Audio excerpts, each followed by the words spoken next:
آله وأصحابه الكرام الفاتحة.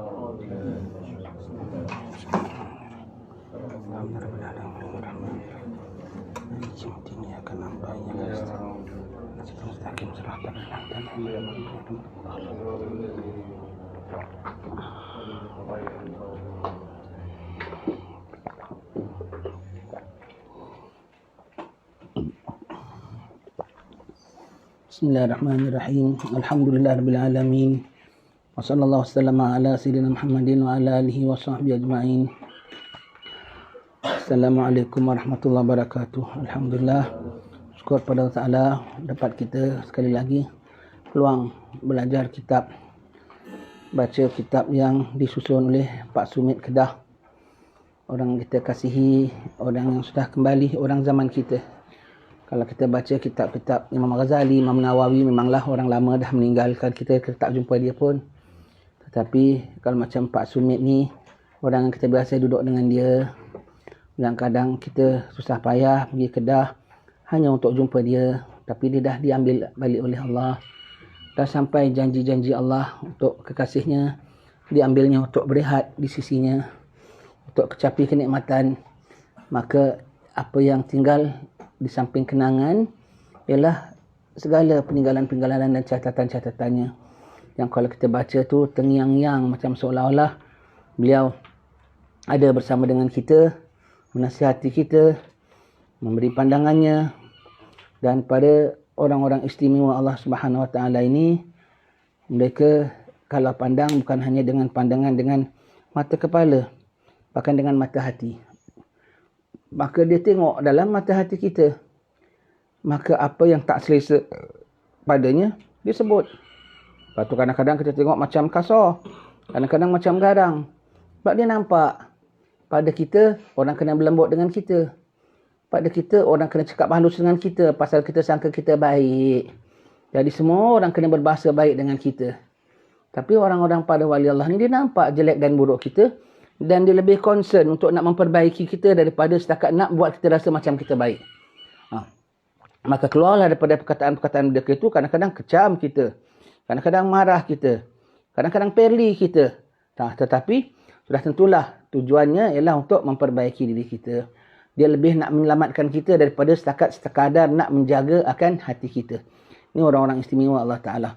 Sambung baca kitab kita sampai muka surat 20. Terus himpunan, ya. Ya. Baik, yang kemerosakkan marwah, ya.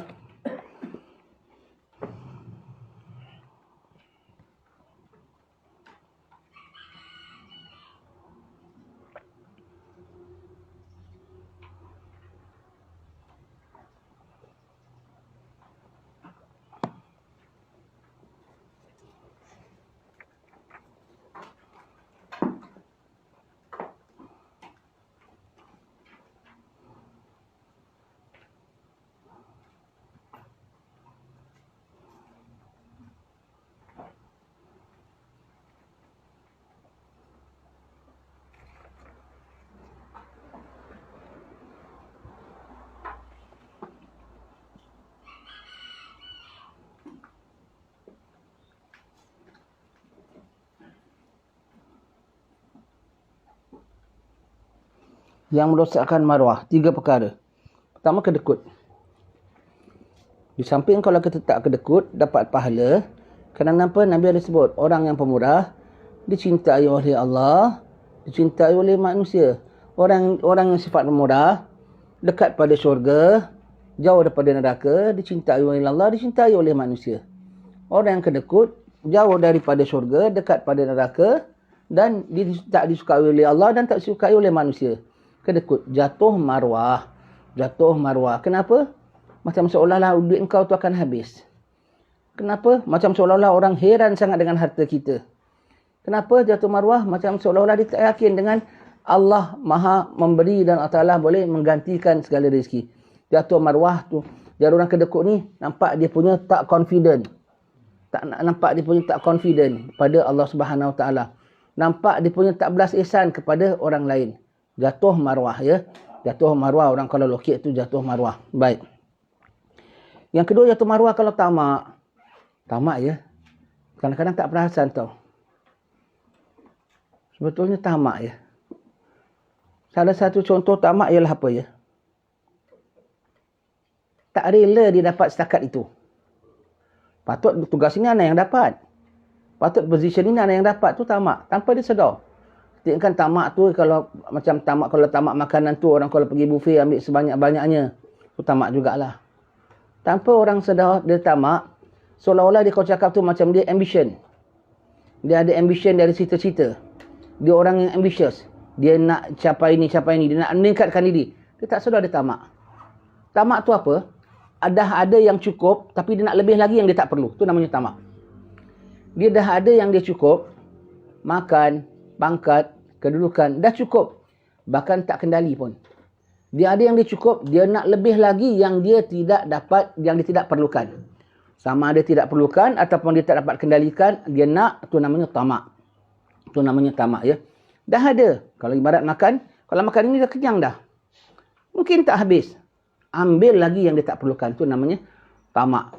Tanpa kita sedar. Kadang-kadang dalam perbualan kita dengan kawan-kawan kita. Sayang anak terlepas kebun sana. Sayang terlepas anak projek sini. Sayang anak terlepas pangkat ini kedudukan. Patut anak dapat. Fulan dia pandai angkat. Fulan pandai ini. Sebab itu dia dapat. Tamak. Tamak. Tanpa kita sedar kita dah menzahirkan tamak. Bilang astagfirullah. Tugas yang kau ada pun kau tak bereskan. Tanggungjawab yang kau ada pun kau tak sempurnakan. Harta yang kau ada pun kau tak dapat kendalikan dengan baiknya. Macam mana cara orang tak dapat kendalikan harta dengan baiknya ya? Dengan harta dia tak dapat ibadat. Dengan harta dia tak dapat kuliah. Dengan harta dia jadi mengada-ngada. Itu semua orang tak pandai kendalikan harta. Kau nak tambah lagi. Itu tamak tu namanya. Dengan harta, masih tak tinggal kuliah. Dengan harta, tak sombong.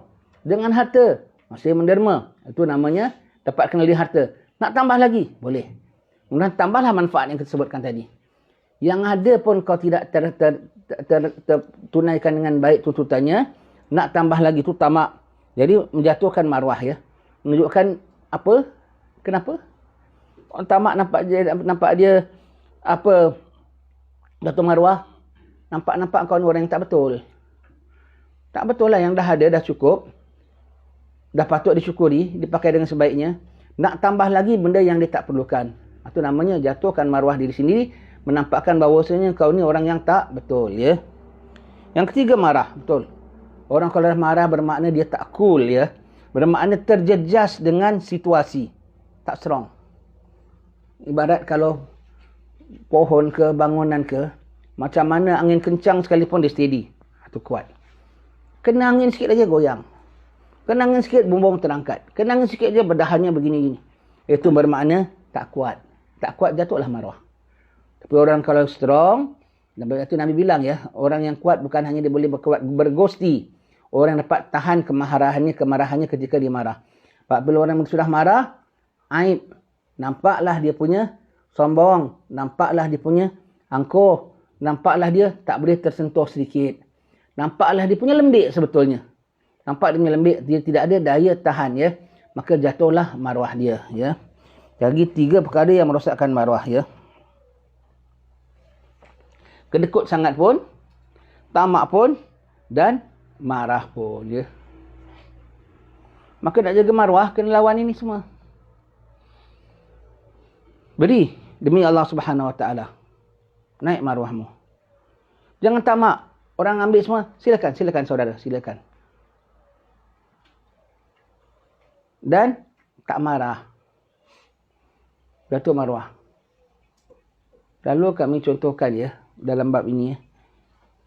Tapi perkara dah berlalulah. Cuma sebutkan saja misal pun ya. Yang orang perempuan nak makan nangka sebutir. Dia ambil nangka ditebuk. Tak terima. Aku kena makan sisa ni perempuan. Nombor 1 lokek. Sebutir nangka pun kau tak relakan. Jatuh maruah tak? Jatuh maruah. Kemudian tamak. Berapa banyak lagi dalam negeri kau ada banyak pokok nangka, pokok cempedak, pokok apa semua. Itu juga engkau nak. 3 marah. Dia belah perut wanita itu nak tengok betul-betul tak ada makan nangka. Jatuh maruah tak? Jatuh maruah. Sehingga orang bawah dia berani tindak pada dia. Sehingga orang bawah dia berani ngamuk. Sehingga orang bawah dia berani tikam dia, mangkat di julang. Kan? Jatuh maruah tak namanya? Jatuh maruah. Jatuh maruah, dan akibat jatuh maruah, hilang nyawa, hilang tahta, hilang nasab. Tak bernasab. Maka negerinya orang luar lain datang lain. Begitu ya. Itu apa, merosakkan maruah. Cuba tak marah, cuba tak kedekut. Nangka, jangan sebutir. Ambil satu biji. Kalau dia tak nak makan sisa sekalipun. Nabi makan sisa lah. Nabi makan sisa sahabat lah. Sahabat kalau dah minum susu, kemudian bagi round semua, last Nabi baru minum lah. Nabi pun makan sisa sahabat lah. Nabi makan sisa sahabat. Kalau kau tak kedekut, jangan sebutir. Dia nak je, ambil. Taruhlah dia tak nak makan sisa orang baik. Kemudian tak loba. Saya tak heran lah. Setakat nangka aja. Saya tak heran. Dan marah? Tak marah. Orang akan nama dia sebagaimana disebut-sebut sampai lepas 100 tahun. Nama dia akan harum disebut-sebut lepas 100 tahun. Begitu ya. Tapi silap langkah. Maka ini selalu kami contohkan ni. Apa-apa berlaku dalam sejarah menjadi peringatan bagi kita. Dekut. Bergebut. Nangka. Kemudian loba. Berapa banyak lagi adalah. Kemudian marah. Pasal itu jatuh maruah. Dah jatuh maruah, drop lah dia. Ya. Apa-apa dalam sejarah kadang-kadang boleh jadikan apa? Boleh jadikan iktibar. Orang Melayu bilang yang baik jadikan tauladan, yang buruk jadikan sempadan. Jadi sempadan, batas. Kau jangan bikin PL begini. Jangan bikin PL begini. Ya. Ditanya kepada Khalifah Ma'mun, apakah perkara paling lazat? Jawabnya mengambil pandangan manusia, iaitu banyak membaca kitab. Paling lazat. Kita apa dia masak? Macam-macam juga ada. Tapi lebih lazat kalau orang hidangkan kita, betul tak? Cuba kalau kita masak sendiri, lazat tak makan? Dah masak, aku dah masak, aku makanlah, aku dah masak. Biasa orang yang masak dia tak begitu cenderung nak makan dia sendiri. Tapi kalau orang hidangkan, makan tak? Cuba aku rasa kau punya ini. Cuba aku rasa kau punya ini. Sedap belaka. Kalau dah makan orang punya masakan, orang punya hidangan sedap, ini kan pula dalam diri seorang paling sedap dalam diri dia ialah buah fikiran dia. Idea dia. Ilmu dia. Bukan masakan dia. Bukan hidangan dia. Semua dari dia. Paling sedap ialah akal fikiran dia. Dan dihidangkan dalam bentuk pengajaran dia ataupun kitab-kitab dia paling lazat. Ni khalifah ni pintar maknanya. Apa benda paling lazat? Ialah apabila kita mengambil pandangan manusia. Dia tu timba ilmu menerusi kitab-kitab mereka. Lazat tak? Lazat ya. Kata kadang-kadang kita kalau hadir kuliah, 1 jam tu macam tak terasa. Dah 1 jam. Dah 1 jam.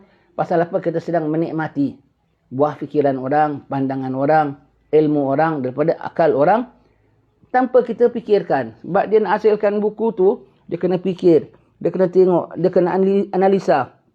Kena cari dalil dan keterangan. Kemudian ditulis. Kita tinggal ambil dan baca saja. Tak akan besar manfaatnya. Paling lazat.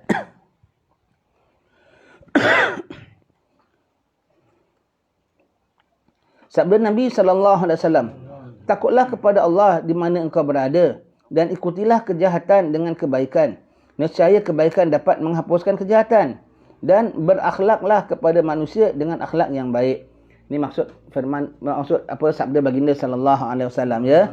Takut kepada Allah Ta'ala di mana kamu berada. Di mana kamu berada Tuhan nampak. Tak bermakna hanya depan orang saja, depan sahabat saja kita jaga akhlak kita. Belakang orang kita macam-macam. Di mana kamu berada kerana kamu kena jaga ya. Kamu kena jaga boleh tak boleh bukan manusia cakap.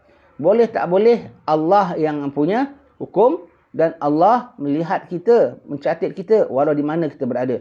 Maka takut kepada Allah Ta'ala di mana kita berada dan ikutilah segala kejelekan kita dengan kebaikan. Itu firman Allah Subhanahu Wa Ta'ala pun ada sebutkan begini ya. Segala kejelekan dapat ditutup dengan kebaikan ya.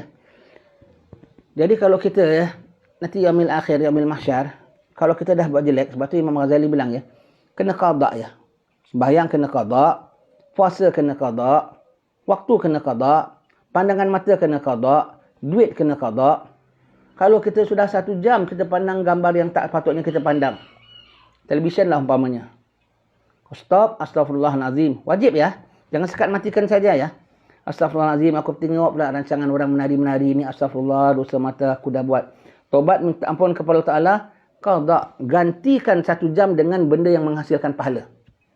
Seperti apa? Bukan yang daily punya tau. Daily kau memang ada baca kitab, ada apa semua. Tambah ekstra. Tambah ekstra. Seperti apa? Baca kitab ke? Tatap wajah orang alim ke? Begitu ya. Pandang benda yang boleh mendatangkan pahala selama 1 jam. 1 jam. Untuk coverkan. Begitu juga wang. Kita dah terbelanjakan wang kita RM50. Benda yang tak sepatutnya kita. Umpamanya lah. Beli tiket persembahan apa-apa yang bukan-bukan. Tobat, insaf. Belanjakan RM50 untuk benda yang dapat manfaat. Waktu. Pandangan mata. Segala apa. Wang. Semuanya kita ikuti. Nanti yaumil akhir akan ditunjukkan oleh Allah Ta'ala ketika hisab kita. Taruhlah ada 10 item. Item 1 sampai 5, pahala. 1 sampai 5, pahala. 6, 7, 8, dosa. 9, 10, pahala. Kemudian 11, 12, 13, engkau buat qada pada 6, 7, 8 yang tadi engkau buat dosa. Maka dia akan perlihatkan Allah Ta'ala. Lihat nyamalanmu. Dapat pahala. 1, 2, 3, 4, 5. Lihat dosamu.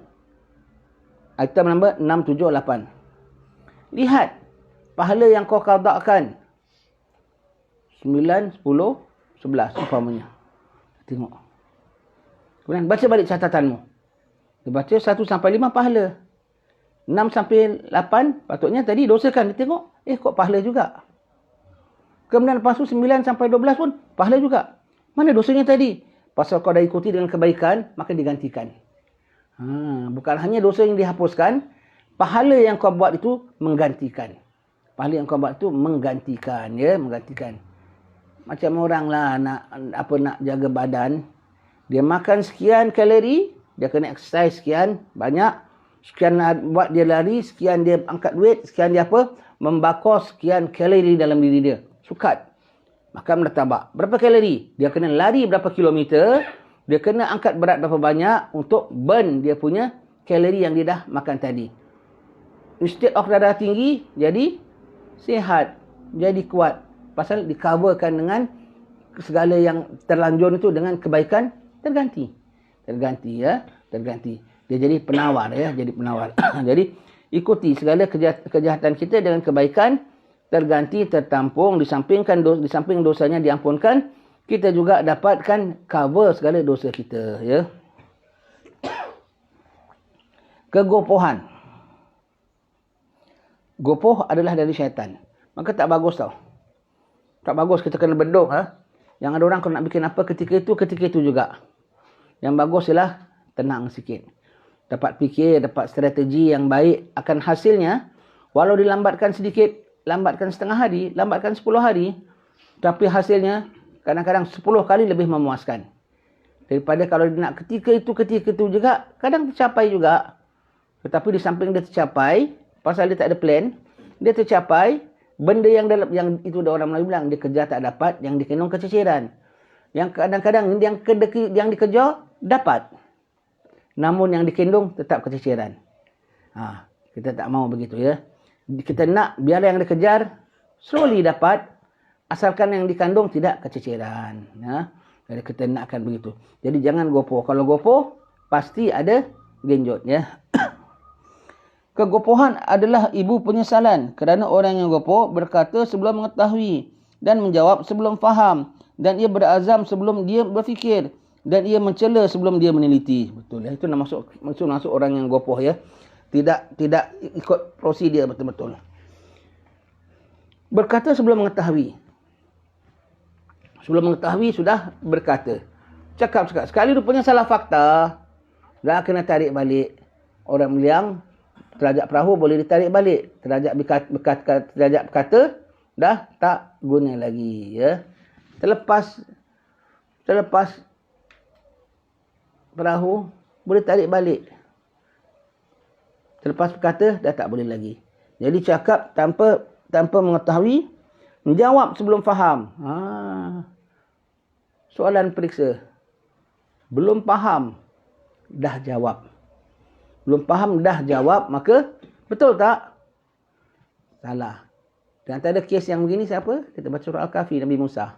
Itu kena dijawab soalan tu. Ada satu reaksi ditunjukkan oleh gurunya. Reaksi gurunya tu Nabi Khidir. Itu merupakan soalan. Belum faham, dah jawab. Dengan komen dia. Kok dicacatkan perahu kapal ini? Kan satu perkara yang tak elok. Tidak kira menjawab soalan sebelum faham. Maka jadinya apa? Gagal. Aku dah bilang kau tak akan lulus dengan aku. 1 point gagal. Second lagi. Belum faham. Juga dah menjawab soalan. Dah menjawab soalan. Kenapa kau sampai tikam budak ini? Kan? Kenapa kau tikam budak ini? Ini satu perkara yang cela. Belum faham. Dah jawab soalan. Menyesal tak? Menyesal. Kerana gopoh ya. Menyesal kerana gopoh. Faham situasi, barulah jawab. Kalau faham situasi, kadang-kadang tak perlu jawab pun. Jawab dengan diam. Jawab dengan diam ya. Dan mencela sebelum ia meneliti ya. Mencela sebelum dia meneliti. Baik. Kita bilang ya, ini kita sentuh sikit. Perkara-perkara yang timbul dalam masyarakat sekarang ni yang kita rasa sangat-sangat tak sedap ya. Memang dah ditangkap, Sedang disiasat, memang dah disiasat. Dan kita pun bersyukur perkara itu ditangani. Mudah-mudahan dengan sebaiknya. Cuma, kita belum boleh komen kutuk-kutuk sangat tau. Hukum belum jatuh tau. Hukum belum jatuh. Ingat, an accused person is not guilty until he is found guilty under the court of law, under the court of law. Seorang yang seorang tertuduh, OKT, orang kena tuduh, tidak semestinya dia salah kecuali dia disabitkan salahnya dengan mahkamah. Jadi kalau kau bilang ini kok salah, ini begini, kau sudah lebih sudu dari kuah. Hakim belum jatuhkan hukum, pendakwa raya belum dakwa sekalipun, masih dalam siasatan, kau dah bilang, dia salah. Memanglah, ketangkap atas kesalahan sekian. Ditangkap atas kesalahan sekian. Dah bersalah belum? Belum tentu bersalah. Kalau bersalah pun, digrinya macam mana punya salah. Ada hakim. Maka jangan kita Jangan kita kita sudah mencela sebelum kita meneliti. Berdosa. Kita dah mencela, dah diteliti, sabit kesalahannya, cakap sebagai iktibar, boleh. Ya. Itu pun nak mencela-cela, tak boleh. Ini kan pula sebelum meneliti sudah dicela-celanya. Ya. Sekarang banyak. Asal berlaku isu, baru kena siasat. Orang nak bilang, dia salah. Ya. Tak boleh ya. Sebelum meneliti sudah dicerca dari celanya. Tak boleh. Berkata Abu Dzar Al-Ghifari radhiyallahu an kepada orang yang mencelanya, "Wahai saudara, jangan engkau tenggelam dalam mencela kami dan beri ruang untuk perdamaian, kerana kami tidak akan membalas lebih terhadap orang yang derhaka kepada Allah tentang diri kami, melainkan ketaatan kami kepada Allah Ta'ala." Ya. Jadi kalau orang mencela dia, dia akan mengatakan beri ruang untuk pendamaian. Itu lebih baik. Apa? Kami tak kuasa nak cela kamu, kami tidak akan gaduh sama kamu, kami nak damai dengan kamu. Itu adalah yang terlebih baiknya ya. Baik. Ditanya kepada Imam Hasan Al-Bisri, apakah hukuman apabila mencintai dunia oleh orang alim? Maka jawabnya, mati hatinya. Ditanya lagi, apakah yang mematikan hatinya? Jawabnya, mendapatkan dunia dengan amalan akhirat. Ya, mendapatkan akhirat. Okey, ditanyakan apakah hukuman bagi orang yang mencintai dunia? Bagi orang alim ya, yang mencintai dunia, apa hukumannya? Allah Ta'ala matikan hatinya. Allah Ta'ala matikan hatinya. Tidak hidup hatinya. Paling tidak mati. Orang mati kan tak sedar, tak tahu. Mati, dia tak tahu dunia tu tercela. Dia tak tahu dunia sedang menipu dia. Maka mati hatinya. Mata hatinya. Orang alim cinta dunia, mati mata hatinya, terus tak dapat melihat baik ataupun buruk ya.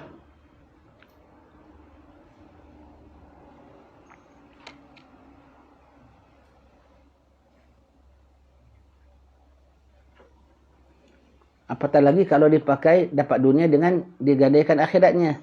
Lagi tak boleh ya. Orang meniaga sekalipun ya. Betul tak saya ugia orang-orang yang nak berkecimpung dalam bidang agama. Kalau meniaga besar-besar. Setakat meniaga untuk cari nafkah. Untuk bekal ibadat. Untuk bekal dakwah. Cukuplah. Kalau sampai besar-besar sangat niaganya. Bukan haram ya. Biar orang lain punya kerja. Kau bidang ahli agama. Takut berkecamuk yang kau ada padamu. Iaitu ilmu agama. Takwa kepada Allah. Ingat akhirat. Sepatutnya zuhud. Semuanya melayang lantaran kamu cinta dunia. Maka dihukum Allah Ta'ala dengan apa? Mati hatinya. Tak dapat lihat benda yang baik dan yang buruk ya. Apatah lagi. Itu yang orang alim cinta dunia. Tapi dia punya dunianya tidak. Daripada ilmunya, agamanya tak tergadai. Apatah lagi kalau tergadai. Digunakan untuk apa? Untuk produk dia ya. Jadi kalau orang yang orang alim. Tak sahaja kegiatan dunianya banyak. Seperti meniaga, seperti cari wang ya. Seperti meniaga, seperti cari wang. Takut terjejas akan ibadatnya, terjejas akan kecenderungannya. Apatah lagi kalau dia pakai agama untuk dapatkan dunia. Suka orang puji, suka dapat harta. Kalau tak dapat harta, boleh tak? Tetapi dia jual meniaga. Tapi dia pakai diri dia sebagai ustaz, sebagai brand dia. Apa brand dia? Allah taruh di situ. Tonik kami jual. Dah dibacakan oleh saya sendiri. Oh, begitu ya. Dah dibacakan saya sendiri begitu. Tunjukkan label dia, gambar dia. Allah, produk dia. Kalau ustaz kalau jual, mesti laku tau. Ustaz kalau jual, mesti laku. Paling tidak orang nak bantu ustaz. Tak jual pun orang salaman ustaz. Ini kan pula kalau ada padang produknya. Lagi orang suka nak bantu dalam perniagaan. Baik, orang boleh suka, orang boleh beli barang kita. Tapi kita terjejas tak? Sampai jadilah nanti tidak dijumpa orang. Bukan sebagai sahabat belajar. Sebagai apa? Dia tengok muka orang. Bukan sebagai sahabat belajar. Bukan sebagai orang yang untuk aku nak share dengan dia. Dia tengok muka orang saja. Customer. Tengok murid dia ramai je. Customer. Maka dia bawa. Nanti habis kuliah. Semua. Saya bawa sikit produk. Siapa nak beli, belilah ya. Digunakan kedudukan dia dan audience dia sebagai dia punya pelanggan dia. Begitu. Itu pun gunakan agama juga. Gunakan agama juga ya.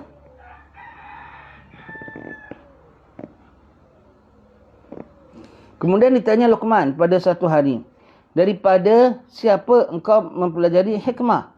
Maka jawabnya, daripada orang yang bodoh. Setiap kali engkau melihat aib keburukan mereka, maka hendaklah engkau jauhinya. Ya. Jadi macam mana dia tahu hikmah? Dan menerusi orang yang bodoh ya. Orang bodoh. Kan dia tengok. Kok begini tindakannya? Kalau dia cerdik sikit dia buat begini, takkan lebih baik lagi kesudahannya, outcome-nya. Jadi dapat sampai bijaksana pasal dia tengok orang-orang yang bodoh. Macam kita lah, kita boleh nasihatkan orang, hati-hati jalan jambatan ini. Pasal apa? Aku pernah lihat orang yang bodoh lintas jambatan ini dengan tak pegang railing, tak pegang apa, dia jatuh bawah. Jadi macam mana kalau dapat hikmah? Pasal aku dah nampak kesilapan orang-orang yang bodoh, maka aku learn something, aku awarekan orang, menjagakan orang daripada perkara ini. Seperti apa? Kalau masak jangan api besar sangat. Mana awak tahu? Pasal saya dah nampak orang masak dengan api besar, apa jadi? Ayamnya garing sangat luarnya, dalamnya masih mentah. Begitu ya. Jadi daripada apa? Perbuatan orang bodoh, teruknya dia bikin ni jadi hasilnya begini. Maka aku nak buat yang opposite. Kita dapat belajar hikmah. Hikmah paling besar kita dapat pandang kepada orang yang bodoh. Orang yang bodoh? Ialah orang bodoh mana? Orang tadi jatuh jambatan. Lagi orang bodoh mana? Orang bodoh yang suka keduniaan. Kau dapat hikmah besar. Bodoh. Dapat dunia banyak. Dia mati aja ditinggalkan. Daripada kebodohan dia, aku dapat something. Maka dunia tak perlu nak direbutkan. Dunia tak perlu nak dipenat-penatkan. Pasal aku dah nampak orang bodoh cari dunia handle dunia, sekejap aja lepas balik. Kalau barang dia handle, lepaskan, jatuh berkecai. Tapi kalau kita ada dunia, kita handle, dilepaskannya kita yang berkecai. Dunianya tetap orang lain nikmati, kita yang berkecai. Ya. Jadi Luqman Al-Hakim, macam mana dia dapat hikmah? Pandang orang yang bodoh. Setiap kali engkau melihat aib keburukan mereka, maka hendaklah engkau menjauhinya. Itu dapat hikmahnya. Jalan jembatan ni hati-hati. Pasal aku pernah nampak orang bodoh jalan sini jatuh. Maka aku elakkan. Sama dia elakkan jembatan ni ataupun elakkan jalan macam dia. Begitu ya. Jadi orang yang tak tahu, orang bodoh. Macam mana lagi kau nak tahu? Aku pernah nampak orang pergi zoo. Tengok kandang singa. Dia ulur tangan dia. Dia kodong. Apa kau nak bikin? Gitu? Apa kau nak ambil pelajaran daripada dia? Kau jangan ulur tangan macam orang bodoh ini. Maka keluarlah kata-kata hikmah. Janganlah menghulur tanganmu pada kandang singa. Umpamanya. Mana tahu dia pernah nampak orang bodoh ulur tangannya, singa pun ngap. Begitu ya. Jadi daripada kesilapan orang bodoh, itu orang bilang yang baik jadikan tauladan, yang buruk jadikan sepadan. Jadi orang bodohnya provide, orang baik, orang pintar provide kita tauladan. Tauladan. Dan orang bodoh provide kita sempadan. Had batas. Jangan buat gini, biasa orang rugi. Jangan buat ni, biasa aku tengok orang terlungkup. Jangan buat gini, biasa aku lihat orang hanyut. Daripada kesalahan mereka, kita dapat jangan buat macam mereka supaya tidak terima nasib macam mereka. Ya, begitu ya. Apanya belajar daripada kesilapan orang lain ya. Belajar daripada kesilapan orang lain.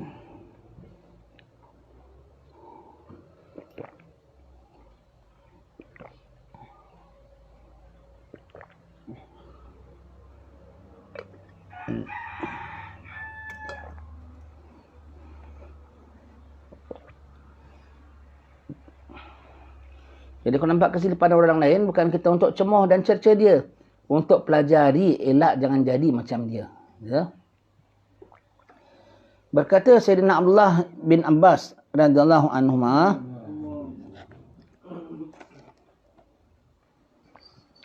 pemimpin-pemimpin manusia di dunia ialah orang-orang dermawan. Dan di akhirat ialah orang-orang yang bertakwa. Baik. Jadi pemimpin manusia di dunia, orang-orang dermawan. Itulah pemimpin sebetulnya. Derma, hartanya. Orang dapat manfaat daripadanya. Derma, ilmunya. Orang dapat lebih manfaat. Maka itulah pemimpin-pemimpin manusia sebetulnya. Ya. Dan di akhirat ialah orang-orang yang bertakwa kepada Allah. Orang bertakwa kepada Allah Ta'ala, dia akan jadi pemimpin. Ya. Baik. Di dunia orang yang banyak dermawan, orang akan lantik dia jadi pemimpin. Di akhirat orang yang bertakwa akan jadi pemimpin. Ingat ya. Apa yang masyhur di dunia, ke akhirat akan jadi mastur. Apa yang masyhur di dunia, ke akhirat akan jadi masyhur. Wali pun begitu. Wali-wali masyhur di dunia, ke akhirat dia kurang outstanding. Wali juga, besar juga, tapi kurang. Lebih serlah wali-wali yang masyhur di dunia. Kenapa? Di dunia dia tak dikenal. Maka di akhirat Allah Ta'ala memviralkan namanya. Di barzah dah viral namanya. Di akhirat diviralkan namanya. Semua orang mahsyar dimasyhurkan Allah Ta'ala depan dia. Itu ya, kita bilang orang dapat anak laki-laki, dapat anak perempuan. Anak laki-laki kena masyhur, anak perempuan kena mastur. Anak laki-laki kita bawa dia ke mana-mana. Duduk sebelah kita majlis. Dah besar dia boleh syarahan depan kita. Anak laki-laki pakai band kita. Masyhur. Dan cucu dia pun, cucu kita daripada anak dia pun, band dia, band kita. Anak perempuan tak boleh. Anak perempuan setakat dia binti kita. Anak dia pun tak band dia. Anak perempuan mastur. Anak perempuan mastur. Kalau raja, anak laki-laki jadi tengku mahkota. Anak perempuannya tidak kan? Anak perempuannya tidak. Tetapi ke akhirat, anak perempuan masyhur. Di dunia anak laki-laki, protek abahnya. Kasih nafkah untuk abahnya. Jaga abahnya. Ke akhirat bukan anak laki-laki, anak perempuan. Anak perempuan yang selalu di kanan abahnya, di kiri abahnya. Sekejap di sini, sekejap di sini. Untuk apa? Lindungi abahnya daripada api neraka. Jadi yang menjadi hero bagi kita, yang selamatkan kita di akhirat, bukan anak laki-laki, tapi anak perempuan. Ya. Jadi di dunia yang menjadi pemimpin orang dermawan. Kasih duit, kasih apa semua, orang angkat dia jadi pemimpin. Akhirat, pemimpin kita ialah orang-orang yang bertakwa kepada Allah Ta'ala. Habis orang bertakwa tak ada beri kita apa-apa ke dunia. Hakikatnya, orang bertakwa beri kita lebih daripada orang dermawan beri kita. Orang dermawan sakat beri kita duit, harta. orang bertakwa beri kita pengajaran, keselamatan, keinsafan, bahkan ilmu, ya, teguran. Itu adalah daripada orang-orang bertakwa. Maka kat dunia Allah Ta'ala tak bukakan dia jadi pemimpin, akhirat dia akan tampil menjadi pemimpin.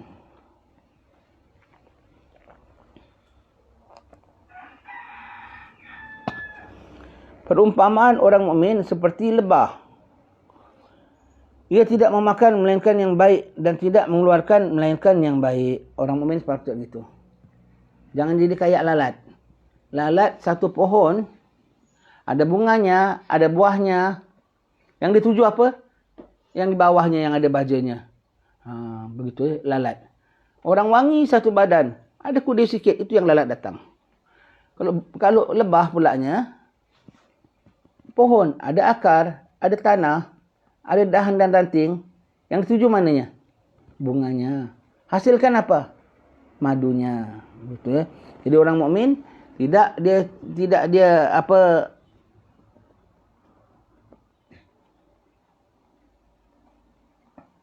dia seperti lebah. Dia tidak makan kecuali yang baik dan dihasilkan yang baik. Dia tidak belajar kecuali ilmu baik dan dia mengajarkan orang ilmu yang baik. Dia tidak ambil contoh tauladan kecuali dari orang baik, perkara-perkara yang baik, dan dia produce juga sikap yang baik dan tata tertib yang baik. Itu orang mukmin ya. Jadi dia pandai ambil manfaat. Berkata Abdullah ibn Mubarak radhiyallahu an, dua golongan manusia apabila baik kedua-duanya, baiklah manusia semuanya. Dan apabila rosak kedua-duanya, rosaklah manusia seluruhnya, iaitu raja-raja dan para ulama. Betul. Raja-raja pada pemimpin kalau rosak, rosaklah semua orang di bawahnya. Ulama kalau rosak, rosak juga ada semua di bawahnya. Ya. Bagaimana kita baca dalam kitab Tanbihul Ghafirin, boleh Samarkandi ada tukil. Kalau tak salah cakap Sayyidina bin Abbas. Dia bilang, ulama adalah seperti garam. Dan garam dengan dia, baiklah setiap sesuatu tak jadi busuk. Betul tak? Garam pasangkan pada ikan, jadi ikan kering. Busuk tak? Tak busuk. Makan bulan, makan tahun pun boleh. Garam. Garam orang nak bikin apa-apa semua bikin pekasam. Pakai garam tak? Pakai garam. Jadi busuk tak ikannya? Tak busuk. Maka garam memperbaiki benda biar jangan busuk. Maka garamnya sendiri tak boleh busuk. Kalau dah ulamanya busuk, ulamanya rosak. Kalau dah garamnya sendiri, garam yang dah rosak, dipasangkan pada ikan pekasam, makin jadi tak senonoh. Dipasangkan, dilemurkan untuk bikin ikan kering, pun jadi tak senonoh. Pasal garamnya sendiri sudah rosak. Maka dilemurkan pada apa, setiap sesuatu pun akan jadi rosak juga. Ya, akan jadi rosak juga. Jadi kalau dua ini selamat, raja dan pemimpinnya baik, elok, baiklah sekalian rakyatnya. Dan apabila ulamanya baik, baiklah. Kalau salah satunya rosak, pincang. Kalau dua-duanya rosak, goncang. Lagi teruk ya. Teman itu ada 3. Teman yang engkau boleh mengambil faedah daripadanya, maka selalu bersamanya. Teman yang engkau memberi faedah kepadanya, maka hendak engkau memuliakannya. Teman yang engkau mengambil faedah darinya, maka selalu berdamping bersama dengannya. Kalau duduk dengan dia dapat ilmu, duduk dengan dia dapat nasihat, duduk dengan dia dapat insaf, maka selalu bersama dengannya. Teman yang kau selalu beri kepadanya, kau akan memuliakannya. Sebab kau tidak, kau akan hinakannya. Datang je, nak duit dia. Datang je, lapar je, nak makan je. Itu dah menghinakan dia. Kau suka beri sama dia, muliakan dia, hormatkan dia, jemput masuk semua, apa khabar, baik semua. Serve makan. Begitu ya. Muliakan dia. Jangan jadikan nampak dia macam orang peminta sedekah depan kau. Ya, baik. 3, teman yang tidak memberi faedah dan tidak mengambil faedah, maka jauhilah dia. Dia beri kau faedah pun tidak, kau ambil faedah pada dia pun tidak. Setakat kawan-kawan biasa, jauhi. Jauhi ni tidak bermakna jauh fizikal. Boleh jadi jauh fizikal. Tidak dengan dia senantiasa. Boleh jadi juga fizikal masih sama. Kalau kita dalam satu grup, tangan kita bilang, awak jangan ya. Awak jangan dekat dengan saya ya. Pasal awak tak ada faedah. Kan tak boleh kan? Bergaul juga, tetapi jauhi minat kita padanya. Jauhi contoh daripada untuk mencontohinya. Walaupun masih dalam grup kita ada orang-orang yang baik, teman yang boleh kita beri manfaat, teman yang kita dapat ambil manfaat. Ada juga teman yang tak guna satu sen. Awak jangan join group ya. Awak jangan join group. Boleh tak? Tak boleh. Jauhkan diri padanya. Macam mana? Istilahnya, jangan diambil point pada cakap-cakapnya itu. Cakapnya lebih banyak ngawur. Maka jangan terpengaruh dengan apa dia punya nonsense, kita bilang ya. Dia punya benda yang tidak-tidak.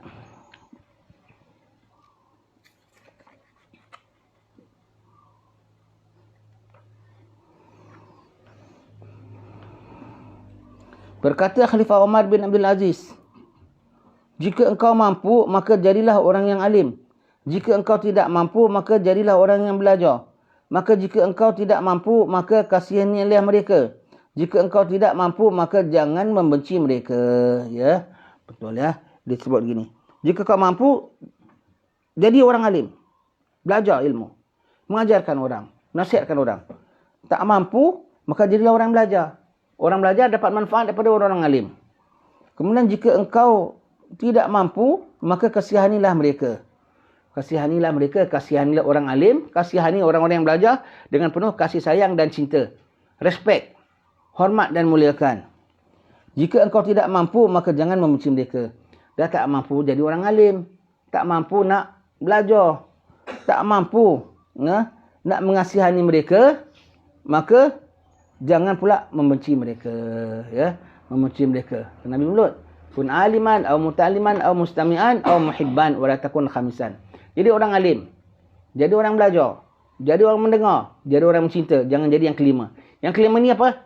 Alim pun tidak, belajar pun tidak, minat pun tidak, anti orang-orang grup alim pulanya. Nauzubillah ya. Sesiapa yang panjang angan-angannya, buruklah amalnya. Siapa yang buruk amalnya, maka kecewalah usahanya. Panjang angan-angan. Panjang angan-angan itu apa? Tak ingat dia akan mati. Maka bila panjang angan-angan, buruklah amalnya. Amalnya jadi tertangguh. Amalnya jadi tidak segera. Amalnya jadi asal boleh. Dengan arti kata, nanti besok aku boleh perbaikilah. Seolah-olahnya. Itu nama panjang angan-angan ya. Panjang angan-angan ya. Kalau dah panjang angan-angan, buruklah kejadian amalnya itu dan dia akan kecewalah usahanya, ya. Pasti akan kecewa. Wallahu a'lam bissawab. Insya-Allah kita sambung baca pada pertemuan akan datang. Mudah-mudahan dapat berkat daripada Pak Sumit, seorang yang mencintai Allah dan dikasihi dan dia dicintai oleh Allah.